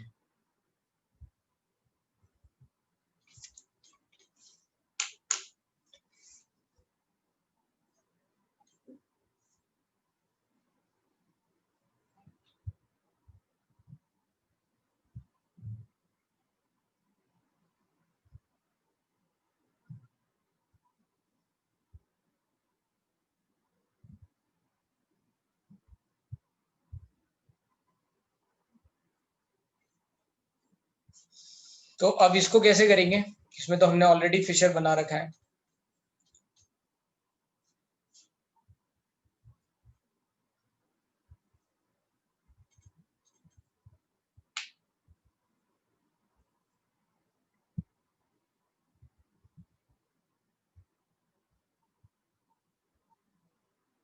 करेक्ट करेक्ट ऋषित, करेक्ट। तो कई लोगों ने देखो ऐसे कर लिया है कि इसको पहले इंटरचेंज कर लिया, फिर यहाँ पे H आया, फिर इसको इंटरचेंज कर लिया, सो दिस इज इवन इंटरचेंज, तो ये H एक तरह से यहाँ पहुंच गया और ये OH इंटरचेंज होने के कारण यहाँ पहुंच गया, एंड दैट्स हाउ हमें पता चल गया कि ये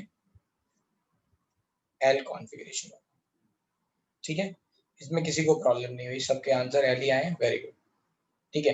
तो यहाँ पे ये बात याद रखनी है कि स्टैंडर्ड फिशर बनना है, राइट। अब बात आती है कि मोस्ट ऑक्सीडाइज्ड एटम का मतलब क्या है, जिसपे ज्यादा ऑक्सीजन लगे हों, एक तरह से ऐसे समझ सकते हैं। तो अगर कहीं पे COOH है तो COOH की प्रायोरिटी CHO से ज्यादा होगी, CHO की प्रायोरिटी CH2OH से ज्यादा होगी, ठीक है। तो या तो मोर ऑक्सीडाइज कार्बन एटम का मतलब है मोर नंबर ऑफ ऑक्सीजन या फिर less number of hydrogen,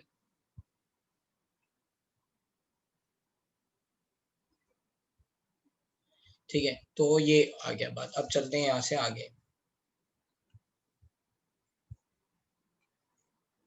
now cyclic structure of glucose, अब ये साइक्लिक स्ट्रक्चर के पीछे रीजन क्या था, तो जैसे सोचा गया कि ये जो CHO ग्रुप है, राइट, है ना, that is giving let's say reaction with oxime and let's say HCN, तो साइनोहाइड्रेट बन रहा था, राइट। तो देखा कि कुछ ऐसी और रिएक्शन है जिनसे ग्लूकोज नहीं रिएक्ट कर पा रहा है, मतलब जैसे अगर हम बात करें 2,4-DNP टेस्ट, ये मैंने किसका ऑर्डर लिखा है, ये मैंने मोस्ट ऑक्सीडाइज एटम मतलब प्रायोरिटी का लिखा है स्टैंडर्ड फिशर के लिए। जैसे अगर मान लो लेट्स से आ गया, मैंने अच्छा रब कर दिया, लेट्स से अगर मैं यहाँ पे एक और let's say R S configuration ले लेता हूँ, तो if I am saying let's say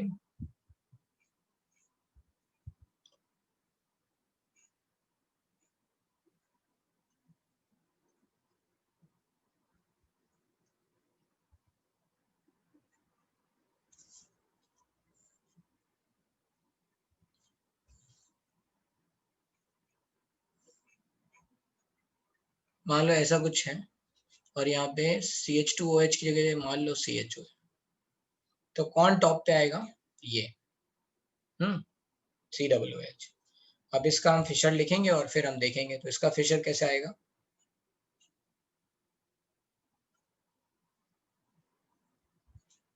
okay. So OH is going to be let's say right hand side and H is going to be left hand side, और यहाँ पे क्या होगा, this OH is going H is going to be right hand side and OH is going to be left hand side. So this is going to be, ये क्या हो जाएगा आपका L, ठीक है। तो अब आपको यहाँ पे आपको घुमाना नहीं पड़ेगा, यहाँ पे आपको घुमाना नहीं पड़ेगा क्योंकि CHO लिखा है। अगर मान लो CH2OH लिखा होता है यहीं पे तो आप पूरा इसको रोटेट करते हैं फुल, ठीक है, उसको रोटेट करते हैं। तो आपका लास्ट वाला कार्बन कौन सा होता है, ये वाला,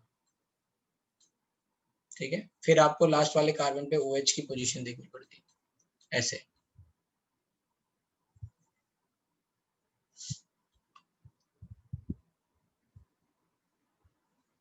चलते हैं आगे। तो देन आई सेड कि साइक्लिक स्ट्रक्चर क्यों बोला गया है ना, क्या रीजन था। तो ऐसा था कि सारे के सारे जो एल्डिहाइड की रिएक्शंस हैं जो हमने देखी हैं वो सारी की सारी ग्लूकोज नहीं देता है। तो याद रखना है ये बात कि all reactions of glucose is not going to be given by, all reaction of aldehyde will not be given by glucose। और इसके लिए हमने बोला क्या कि रीजन क्या है कि ये जो साइक्लिक स्ट्रक्चर है ये ओपन नहीं हो पाता उस मीडियम में, या उस ड्यूरिंग द रिएक्शन ओपन नहीं हो पाता। जहां जहां ओपन हो जाता है वो साइक्लिक स्ट्रक्चर वहां वहां पे रिएक्शन हो जाती है। जैसे आपका हाइड्रोक्सिल अमाइन के साथ है तो वहां पे अगर रिएक्शन करा रहे हैं तो H+ डाल रहे हैं थोड़ा सा, ठीक है।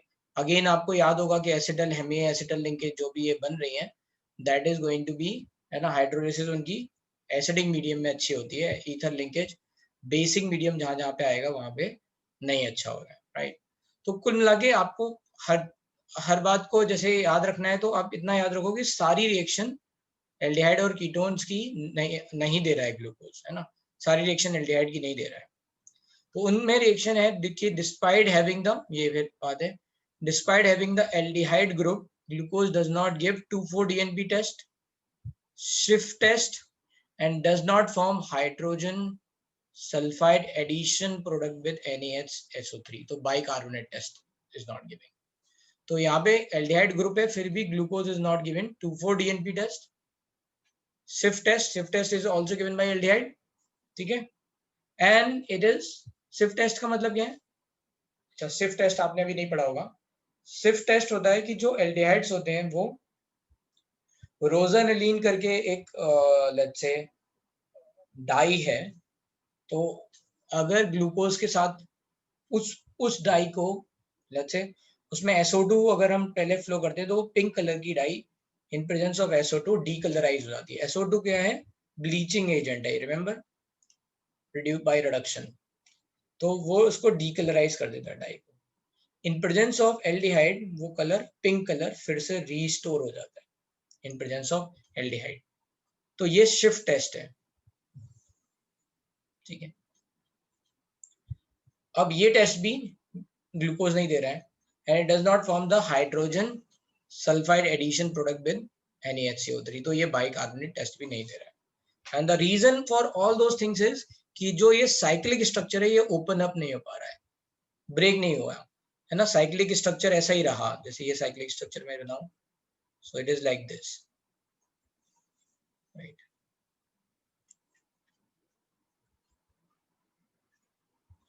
ये जो साइक्लिक स्ट्रक्चर ऐसे ही रहा तो ये फिर आगे यहाँ पे एल्डिहाइड ग्रुप दिख नहीं रहा है आपको अभी। जहां जहां पे ये बॉन्ड टूट जाएगा, है ना, जहां जहां पे ये ओपन हो जाएगा तो यहाँ पे ये एल्डिहाइड ग्रुप अपीयर होने लग जाएगा। तो ये कह रहे हैं कि इन सारी रिएक्शन में ऐसा नहीं हो पाता है, ठीक है।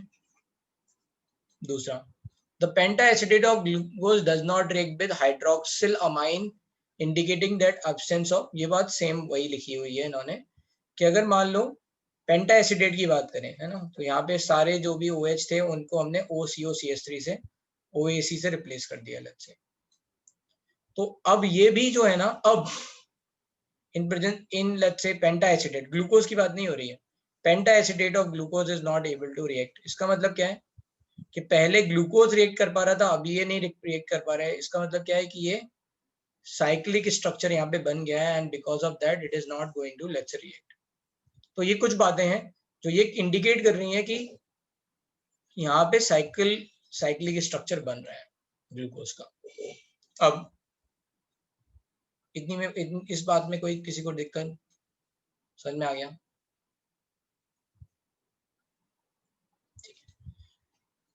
तो वो साइक्लिक स्ट्रक्चर मैं आपको बता चुका हूँ कैसे बनता है, राइट। अभी हम देखते हैं। तो glucose is found to exist in 2 different crystalline forms which are named as alpha and beta. ये मैं अभी थोड़ी देर पहले बता चुका हूँ, anomers, right, anomeric. Second point मैंने ये बोला कि ये यही कह रहे हैं कि यहाँ पे, राइट, साइक्लिक स्ट्रक्चर का सिग्निफिकेंस कैसे पता चल रहा है कि यहाँ पे साइक्लिक स्ट्रक्चर की तरह वो एग्जिस्ट करता है। तो जब हम ग्लूकोज की बात करें तो वो हमेशा साइक्लिक स्ट्रक्चर है। वो ओपन स्ट्रक्चर में कब कन्वर्ट होगा, जब वो सॉल्यूशन में गिरेगा, ठीक है। अगर सॉलिड किसी ने पूछा है कि हाँ, इसमें भी एक अच्छी बात, एक क्वेश्चन और आता है, राइट, वेरी गुड। तो उसमें एक क्वेश्चन आता है कि how many number of chiral carbon in solid glucose, ठीक है। सॉलिड ग्लूकोज का मतलब क्या होगा, सॉलिड ग्लूकोज का मतलब क्या हुआ, cyclic structure, right. So then it is going to be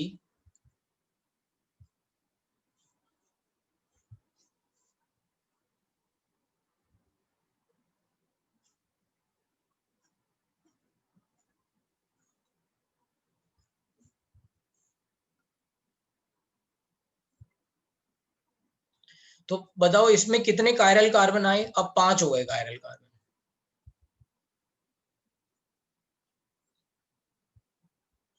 है ना। क्योंकि ये जो sp2 हाइब्रिडाइज था, अब ये भी sp3 में कन्वर्ट हो गया because of this cycle formation, ठीक है। तो कभी कभी पूछा जाता है नंबर ऑफ कायरल सेंटर कितने आएंगे, नहीं, मेल्टिंग पॉइंट याद नहीं रखना है, आई विल टेल यू। तो अगर कभी ये पूछा जाता है कि साइक्लिक स्ट्रक्चर में कितने कायरल सेंटर हैं, तो 5, ओपन चेन में कितने हैं, 4।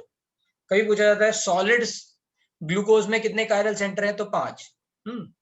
या फिर पूछा जाए कि बताओ सॉल्यूशन में अगर ग्लूकोज पड़ा है तो उसमें कितने हैं, राइट, तो 4, है ना। सॉल्यूशन में जाके वो ओपन ओपन स्ट्रक्चर हो जाएगा, ब्रेक हो जाएगा वहां पे, राइट। हाइड्रोलिसिस, ये जो रिएक्शन है साइक्लिक स्ट्रक्चर, ये खुल जाएगा। तो एक तो ये बातें आपको याद रखनी है ना। ये अगर नहीं लिखी है तो लिख लो, right, number of chiral centre. और कभी कभी ऐसा भी पूछा जा सकता है कि बताओ कितने कितने आइसोमर्स होंगे, तो 2⁵, है ना, 32 आइसोमर्स होंगे इसके, है ना। लेकिन अगर कभी पूछ लिया गया कि डी ग्लूकोज में बताओ कितने आइसोमर होंगे, डी ग्लूकोज के, है ना, फिक्स कर दिया इन सॉलिड स्टेट या solid structure of D glucose, तो डी फिक्स कर दिया मतलब एक कायरल सेंटर पे पोजीशन फिक्स कर दी, तो 16 हो जाएंगे, है ना। ऐसा घुमा सकते हैं क्वेश्चंस, तो कई बार घुमे हुए क्वेश्चंस आते हैं, बहुत बार, तो याद रखना है ना। इंटीजर टाइप क्वेश्चन आ सकते हैं, राइट, ऐसे, तो ध्यान रखना है ये बात। So glucose is found to exist in 2 different crystalline form which are named as alpha beta, ठीक है। Alpha form of glucose is this, मतलब इससे मेल्टिंग पॉइंट से क्या डिफाइन हो रहा है कि देखो, नॉर्मल जो ग्लूकोज है आपका, that is going to be in normal temperature, वो सॉलिड फॉर्म में होगा, ऐसे आप समझ सकते हो। साइक्लिक स्ट्रक्चर ऐसे समझ सकते हो कि वो साइक्लिक स्ट्रक्चर में होगा। Is obtain by crystallisation from concentration solution of glucose at 303 Kelvin, while beta form, इसका मेल्टिंग पॉइंट याद नहीं रखना है, are obtained by crystallization from hot and saturated aqueous solution at 371 Kelvin. Okay, so anyway, the two important points जो हमें यहाँ पे सीखें कि सॉलिड स्टेट में ग्लूकोज का साइक्लिक स्ट्रक्चर होता है, पहली बात। दूसरा, ग्लूकोज के 2 फॉर्म होती हैं, एक है अल्फा और दूसरी है बीटा, ठीक है। अल्फा में OH राइट हैंड साइड पे होता है एनोमेरिक कार्बन पे, और बीटा में OH लेफ्ट हैंड साइड पे होता है एनोमेरिक कार्बन पे।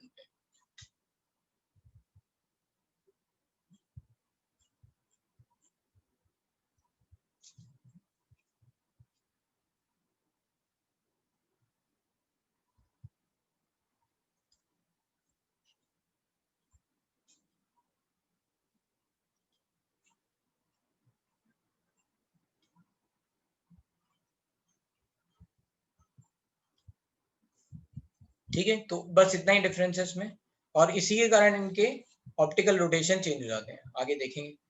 This behaviour could not be explained bye, अब ये कह रहे हैं ये सारी बातें could not be explained bye open chain structure for glucose. It was proposed that one of the OH group may add up to the CHO group and form a cyclic hemiacetal structure. it was found that glucose forms a 6-membered ring in which OH at C5 carbon is involved in ring formation. तो ये जो 5th carbon है, that is forming a ring. This explains the absence of CHO group and also existence of glucose in 2 forms as shown below. 2 cyclic form exist in equilibrium with open chain structure. ये कह रहे हैं कि अगर ये solution में डालेंगे तो ये सब क्या होंगी, है ना, इक्विलिब्रियम में होंगी. Those states are going to be in equilibrium. कैसे आएंगी? तो ये OH राइट हैंड साइड पे है, that is alpha, first carbon पे, जो कि एनोमेरिक कार्बन में जिससे ये एसिटल हेमी एसिटल लिंकेज जुड़ी हुई है. तो OH राइट हैंड साइड पे दैट इज अल्फा, और ये लेफ्ट हैंड साइड पे देन इट इज बीटा. ये आपस में इंटरचेंज होती रहती है बाय ओपनिंग दिस स्ट्रक्चर. तो ये ओपन हो जाएगा, राइट.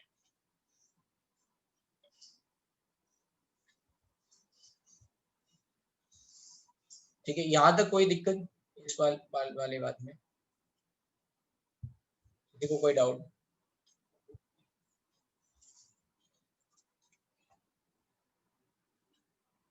ठीक है,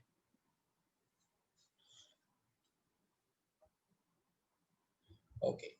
अब बात करते हैं यहाँ पे. तो यहाँ पे क्या क्या याद रखना है कि ग्लूकोज की जो रिएक्शंस हैं वो थोड़ा थोड़ा याद रखनी है. जैसे ब्रोमीन से हो रहा है तो we are getting gluconic acid, HNO3 से हो रहा है तो सैक्रिक एसिड बन रहा है, राइट. एंड अगर मान लो रिएक्शन हो रही है हमारी एसिटिक एनहाइड्राइड से या एसिड हैलाइड से तो पेंटा एसिटेट बन रहा है. NH2OH से हो रही है रिएक्शन तो ऑक्साइम बन रहा है. HCN से हो रही है तो साइनोहाइड्रिन बन रहा है, right, CnOH. And reaction of glucose हम ऑलरेडी पढ़ चुके हैं, तो ये बातें याद रखनी है. दूसरा ये याद रखना है कि कहाँ रिएक्शन नहीं होती है. So glucose does not give 2,4-DNP test, शिफ्ट test and bi sulphide test, ये सब नहीं दे रहा है. ठीक है, अब चलते हैं आगे. लेट्स से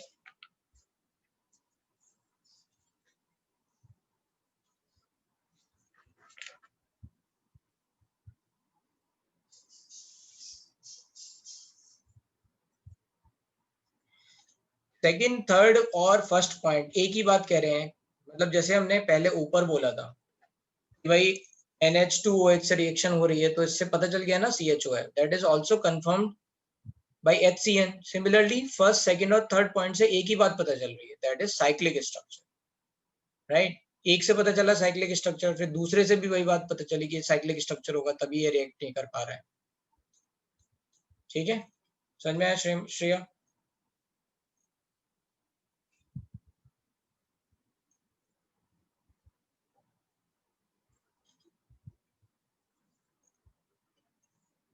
चलते हैं आगे.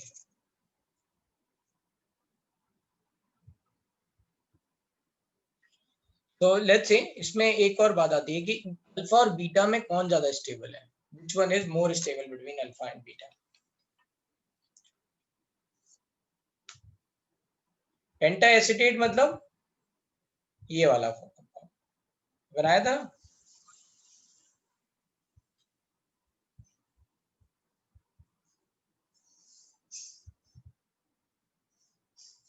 ठीक है, ये कह रहे हैं कि ये penta acetate of glucose does not react with hydroxylamine. अच्छा, यहाँ पे अल्फा और बीटा में कौन ज्यादा स्टेबल होता है एनोमर्स में? So this one is more stable. तो एक्चुअली में आई हैव टोल्ड यू कि इसका ऑप्टिकल रोटेशन होता है अराउंड +112 डिग्री और इसका होता है +19 डिग्री. और सॉल्यूशन में इन दोनों के कारण जो रिजल्ट आता है वो आता है 55 point something 5 degree, 52.5 degree sorry.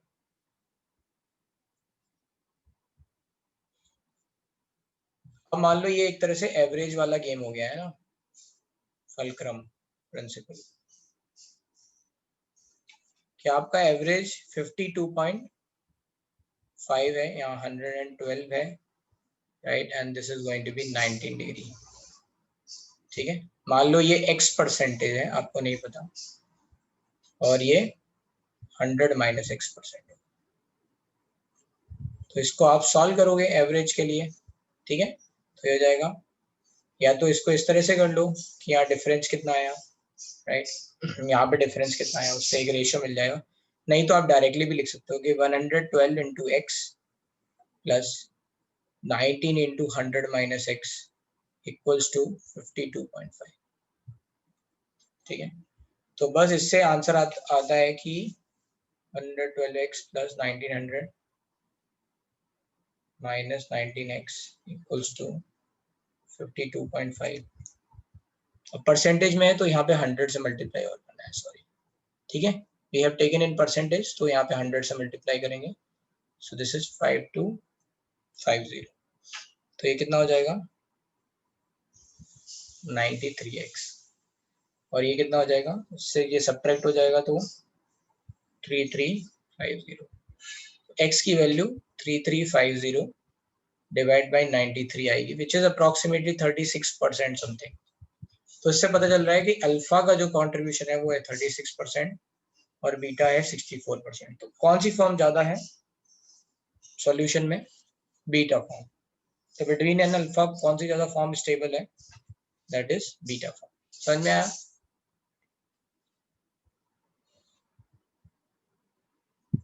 इसके बाद 4:30 तक ही क्लास है। मुझे ये इन्फॉर्म किया गया है, आप लोगों को मैसेज आया था ना, टाइम टेबल में 5:30 तक थी, लेकिन यहाँ पे 4:30 मुझे मैसेज आया था। कब तक है क्लास? हाँ ठीक है, तो बस अभी छोड़ देंगे थोड़ी देर में। ओके, तो ये बात समझ में आ गई राइट, कि कौन सा ज्यादा है, कैसे हमने निकाला है ये, right.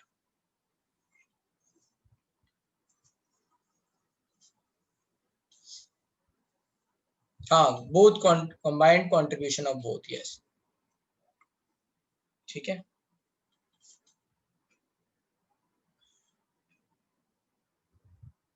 So B is stable, yes, B is more percentage available, तो ये स्टेबल हो गया।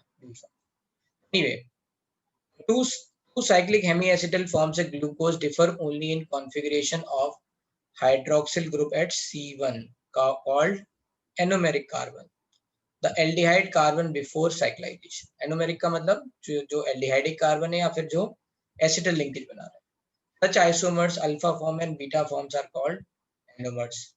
six membered cyclic structure glucose is called pyranose। pyranose किससे आया है नाम, पायरान से आया है। ठीक है, तो फ्यूरॉन आपने देखा होगा 5 मेंबर्ड होता है फ्यूरॉन, इसी में एक ये फ्यूरॉन है।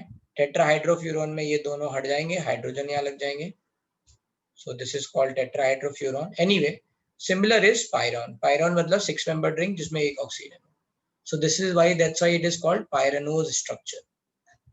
alpha and beta in analogy with pyron, pyron is a cyclic compound with one oxygen atom and 5 carbon atom in the ring।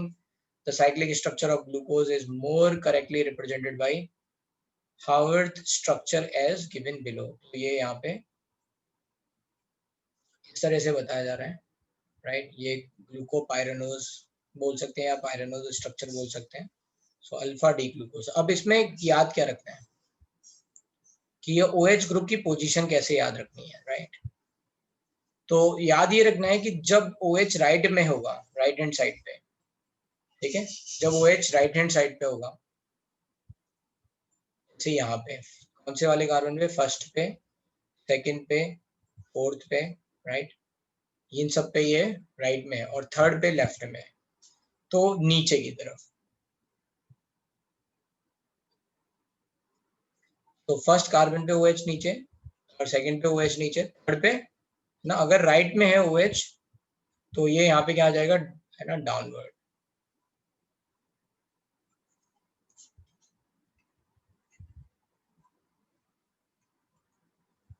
If OH is at right hand side तो ये downward आ जाएगा, तो ये OH third पे ऊपर हो गया, fourth पे फिर नीचे।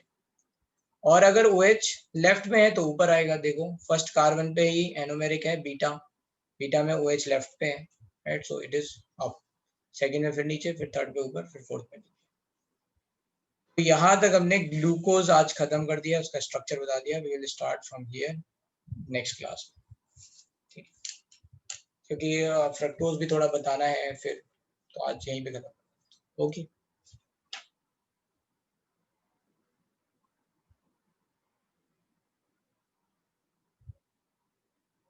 कोई डाउट यहाँ तक समझ में आ गया अच्छे से? कुछ कुछ स्ट्रक्चर याद रखना, ठीक है? आपको स्ट्रक्चर ड्रॉ करके देखने हैं।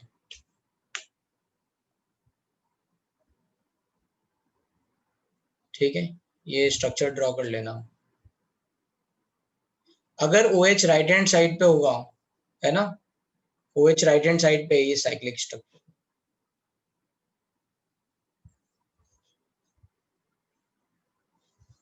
तो ये जो हम पायरानोज फॉर्म बना रहे हैं वहां OH डाउनवर्ड डायरेक्शन में हो जाएगा, और जहां पे OH लेफ्ट हैंड साइड में है वहां पे OH ऊपर की तरफ आएगा। बस यही पता है, ठीक है?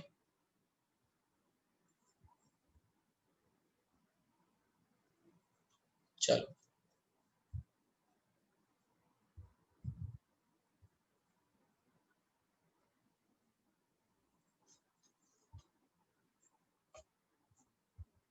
yes, we are getting final rotation from alpha and beta.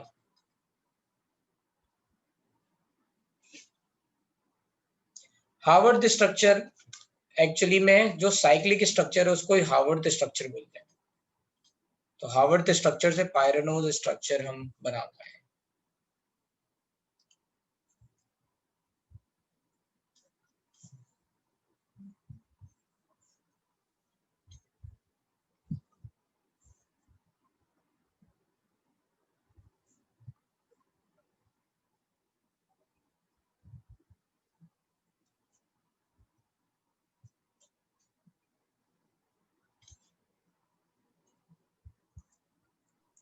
Sir वो जो परसेंटेज था ना अल्फा बीटा का, तो वो मतलब हम लोग उतना % डालेंगे तो वैसा रोटेशन आएगा जो 52 पॉइंट जो हम नहीं डाल रहे हैं, वो नेचर में एग्जिस्ट कर रहा है उस तरह से, इक्विलिब्रियम है ना। हाँ ओके, तो मतलब वो ऐसे एग्जिस्ट करता है कि उतना % ताकि हाँ, वो तो एक आइडिया लगाया कि अल्फा और बीटा में कौन ज्यादा स्टेबल होगा। So we have checked according to final optical rotation, okay और जो बीटा दोनों फॉर्म होंगी, इक्विलिब्रियम में होंगी।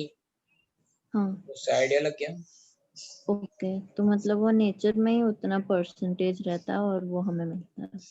Okay, correct. Thank you sir.